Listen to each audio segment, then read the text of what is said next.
Olha, o que desempata são duas questões: o contexto e as provas materiais. Portanto, se nós temos aqui duas pessoas falando, e uma delas, inclusive, falando, desdizendo, voltando atrás, falando de novo, a gente precisa olhar o contexto e as provas. E o contexto é que Bolsonaro e os bolsonaristas nunca tiveram nenhum apreço pela democracia, sempre tiveram esse viés golpista e precisam assumir isso. São esses que fazem apologia da ditadura, são esses que fazem apologia do período em que o Brasil viveu sobre um regime ditatorial, fazem isso até ao elogiar os torturadores. Esse é o contexto. Não foi a primeira vez que Bolsonaro esteve falando sobre a situação da democracia e da ditadura. Bolsonaro fugiu, sequer reconheceu o resultado da eleição, sequer fez aquilo que é o princípio básico de qualquer democracia. Não estava lá, e que bom que não estava, né, Gilberto? Para passar a faixa para o presidente Lula, como é próprio das democracias. Qualquer apreço das democracias que explica, entende e valoriza a alternância de poder, deveria estar lá para isso. Mas o que faz? Bolsonaro fugiu. E aí o Marcos Duval dá uma explicação boa para essa história, que Bolsonaro fugiu exatamente porque já sabia que haveria uma tentativa de golpe e para que ele pudesse posar daquela pessoa que não estava envolvida com isso. Sorrateiramente, de forma covarde, articulou um golpe junto com Daniel Silveira, junto com esse deputado que hoje, né, foi cassado, que claramente com uma série de coisas. Aí nós temos o Gilberto, com quem eu respeito, é um parlamentar eleito, tem toda a legitimidade.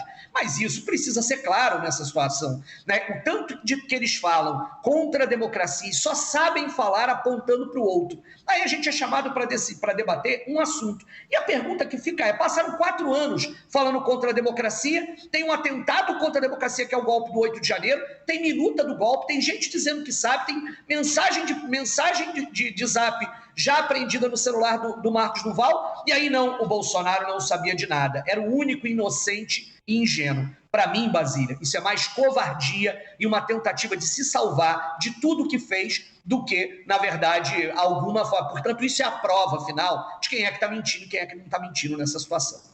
Eu acho muito curiosa essa forma de agora tentar dizer que Bolsonaro não sabia o que os seus aliados mais próximos sabiam e faziam. Mauro Cid sabia, Anderson Torres sabia, todo mundo sabia.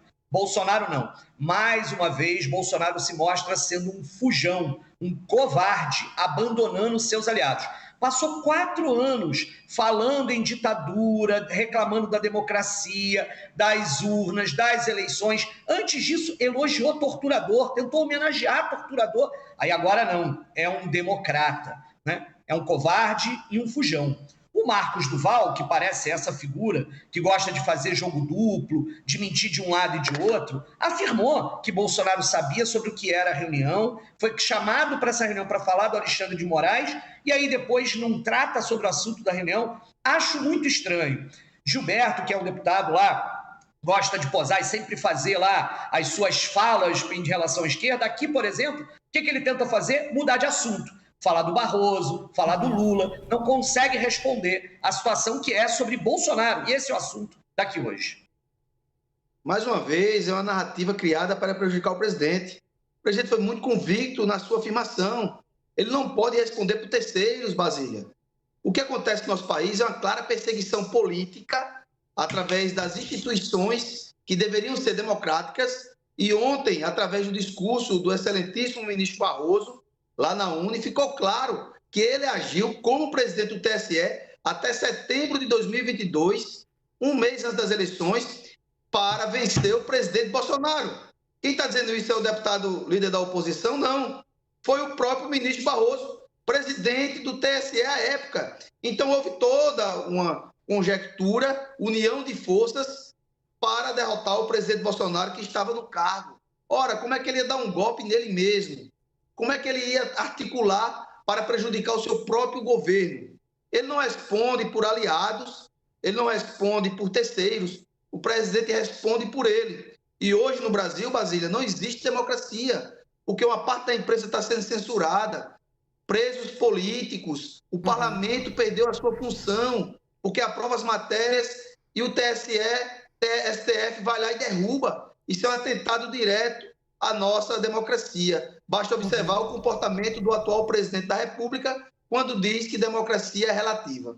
Muito clara, Basília. Eu falei com relação ao que veio ocorrendo para a população entender por que está nesse ponto. Não é simples falar apenas do caso do Bolsonaro, mas sim da conjuntura do que aconteceu para chegar nessa situação da nossa República Federativa do Brasil. Está muito claro, o presidente não pode responder por atos de terceiro. O que desempata são provas, o que desempata são fatos. E qual é o fato que tem que o presidente da República cometeu algum ilícito com relação à nossa Constituição, com relação à nossa democracia? Nenhum, diferentemente do que eu relatei anteriormente, onde vários artigos da nossa Constituição foram desrespeitados. O processo legislativo está acontecendo ao arrepio da lei. E não existe mais democracia no Brasil quando parlamentares sequer podem utilizar a tribuna para falar o que pensam. Então, o que desempata, Basílio, é muito claro, muito objetivo e muito transparente. São fatos e provas que não existe nenhuma. Quanto o presidente Bolsonaro, apenas narrativa. Nós respeitamos o nosso debatedor, Tarcísio Mota, lá do PSOL, tem um bom relacionamento com ele. O trato com respeito, como todos da bancada do PSOL, do PT, porque eu respeito o parlamento. Mas também não podemos permitir que o presidente Bolsonaro seja atacado apenas com narrativas. Quem errou, que pague, com o devido processo legal, Basília. O que, infelizmente, não acontece hoje no nosso Brasil. Da minha parte, não vejo problema nenhum. Pode fazer. Eu tenho muita segurança que o presidente Bolsonaro está sendo vítima de um processo que aí sim ataca a democracia. Eu concordo 100% com os argumentos do Tarcísio Mota com relação ao presidente Bolsonaro, mas mudando a personagem. Tudo isso que o senhor falou, professor Tarcísio Mota, é o nosso querido Lula que está fazendo. Eu sei que é difícil os aliados de Lula tentar defender o indefensável, mas quem acena para a ditadura é o governo de Lula, que trouxe e recebeu Maduro com tapete vermelho. É o presidente Lula que ataca a democracia todos os dias. O presidente Bolsonaro estava no poder 4 anos consecutivos. Me diga só um artigo da Constituição que ele rasgou. Qual foi a tentativa de golpe? E através das imagens está provando claramente que os atentados do dia 8 foi uma armação feita pelo próprio governo Lula, seu ministro Flávio Dino e G. Dias. Está claro. Então eu concordo com os argumentos do senhor, mas muda o personagem. Em vez de Bolsonaro, coloca Lula. Muito obrigado, Basília. Muito obrigado, Tarcísio Mota. Muito obrigado à audiência. Estou sempre à disposição do povo brasileiro. Eu acho que merece, Basília, mas a gente tem que sempre lembrar que esses caras agem todos combinadinhos. E a cariação combinada também não resolve, o que resolve é a prova. Eu acho importante que o Gilberto acabe concordando que Bolsonaro é um covarde, um fujão. Que, ao contrário de Bolsonaro, Lula cumpriu com muita dignidade o momento da falsa acusação e da prisão injusta que ele teve, que foi submetido por aquela armação do depois ministro do governo Bolsonaro, Sérgio Moro. Mas, de novo, gente, olha, Gilberto, a população não é burra. A gente está aqui para falar e a única coisa que você consegue dizer, mas e o Lula? Parece aquele meme, né? Parece aquele meme que ficou famoso. Mas e o Lula? E o PT? E não consegue responder sobre as falas desse presidente ao longo de 4 anos. Olha, tem rabo de jacaré, couro de jacaré, pé de jacaré, tudo de jacaré. E não é jacaré? Olha, Gilberto, desculpa, mas o teu presidente, o teu mito é um golpista que não tinha nenhum apreço pela democracia e isso vai ficar provado. Eu espero, sinceramente, que ele, Marcos Duval, Daniel Silveira e todo mundo, Cid, Anderson Torres, que estavam metidos nessa trama golpista, sejam responsabilizados pela justiça, pela CPI, que vai provar quem é que faz. É muito impressionante que vai haja um golpe para culpar o Bolsonaro. Gente, essa narrativa não tem nem pé nem cabeça. E eu espero que, ao fim e ao cabo, a democracia prevaleça, o respeito à diversidade, o respeito à divergência e o retorno. O Brasil voltou, a democracia voltou, Bolsonaro nunca mais.